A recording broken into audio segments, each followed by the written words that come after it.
ini kemarin kan sudah khusus, ternyata sekarang sudah mendapat kemana-mana, ada nama baru di DR kalau tidak salah, Don Tito kalau tidak salah. Ya, Don Tito. Ini seperti apa nih Bang Farhat melihat kasus ini, akhirnya ada nama-nama besar di belakangnya? Saya melihat yang bisnis ini adalah orang baik ya, dan dia adalah ujung tombak Pak Prabowo untuk memberantas tindak pidana korupsi. Nah, kemudian sejak zaman Pak Jokowi dan zaman Pak Prabowo itu sudah terbukti ya, beberapa kasus Asabri, terus Timah, terus MBG, dan beberapa kasus besar lainnya. Kemudian dia kesandung masalah ini. Kalau saya dengar dari pengacara Don Tito, katanya terhimpit katanya. Artinya dia merasa dikorbankan ada dua kekuatan besar.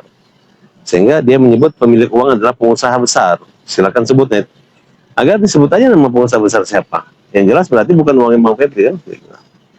Nah, kemudian perlunya Bapak Presiden ya menjaga keselamatan ya, termasuk dengan kemarin menyiapkan tentara. Nah, ketika Bang Febri dianggap sini, dia harus mempertimbangkan berat ringannya. Kan kalau di surga itu kan berat ringan dosa pahala manusia itu kan ada. Nah, sekarang apakah Bang Febri ini memberi manfaat buat Indonesia, khususnya penegakan berapa triliun uang yang bisa dikembalikan kepada negara. Nah, kalau kita lihat beberapa perkara, ini agak sedikit unik. Perkara diantaranya mantan direktur kepala Ketua KPK itu dia sampai sekarang belum P21. Demikian juga dengan mantan Pak Budi Gunawan dulu pernah mengajukan pra peradilan ya. Jadi harus berpikir positif, tidak semua orang yang diduga itu bersalah gitu.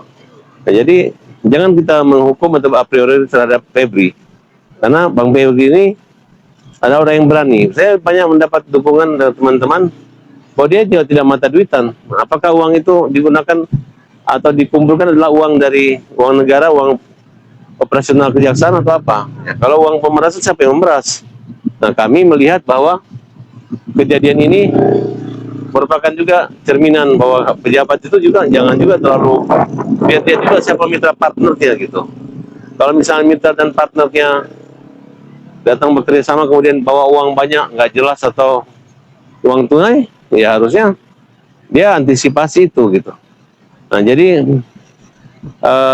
perkara ini bisa saja disidik di kejaksaan karena memang tidak ada kepentingan waktu disidik, bukan jaksa atau KPK atau polisi bersama-sama sehingga ada supervisi atau diserahkan dilimpahkan ke kejaksaan. Dan sudah benar karena selama ini seluruh perkara muaranya ke kejaksaan. Nah, sehingga jangan berpikir negatif pada kejaksaan gitu. Dan saya berharap Bang Febri bisa melakukan upaya tegas. Kalau dia tidak bersalah jangan tunggu di pengadilan TP21, pra peradilan aja segera perkara ini. Nah, sehingga negara sangat membutuhkan orang kayak beliau. Nah, kalau misalnya Don Tito, ya, bagi saya sudah kenal lama Don Tito dan dia adalah pengusaha dengan segala persoalan zaman dulu itu. Saya dekat semua, bahkan mereka tidak mau terlalu dekat dengan saya karena saya orang terkenal katanya, bahaya. Bisa-bisa jadi perhatian publik, tapi ternyata Don Tito orang yang diam terkenalnya gara-gara nyimpan uang yang banyak ya. Dan saya rasa kalau Don Tito dihukum berat ya nggak masalah lah. Yang penting jangan Bang Febri, karena Bang Febri ini menurut saya masih dibutuhkan Indonesia untuk menegakkan pemberantasan korupsi.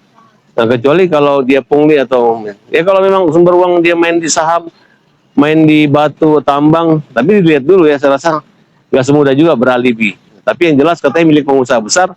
Siapa pengusaha besar itu? Berarti Bang Febri adalah korban daripada pengusaha besar itu dan juga korban dari Don Tito. Oke, Bang Farhat, kan menariknya adalah awalnya Pak Febri sendiri menjadi tersangka, tapi sekarang malah dialihkan menjadi saksi. Nah, ini kan masih proses. Kalau dia memang jadi saksi saya bersyukur. Kalau dia tersangka aja saya tetap sebagai kawan, Yang nangkap kawan, yang ditangkap kawan. Jadi sama memang kami berkawan.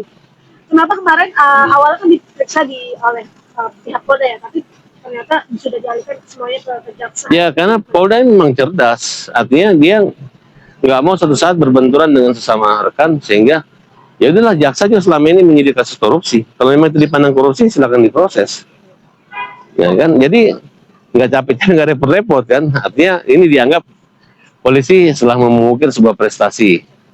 Ya, tapi kita lihat gitu apakah benar ini, soalnya yang diganggu ini kan Jampitsus, bukan diganggu sengaja mengganggu dalam arti kinerja kebiasaan diganggu, tapi maksudnya yang ditangkap ini adalah tangan kanan ujung tombak presiden sebagai wakil ketua PKH tim dan juga sebagai Jampitsus.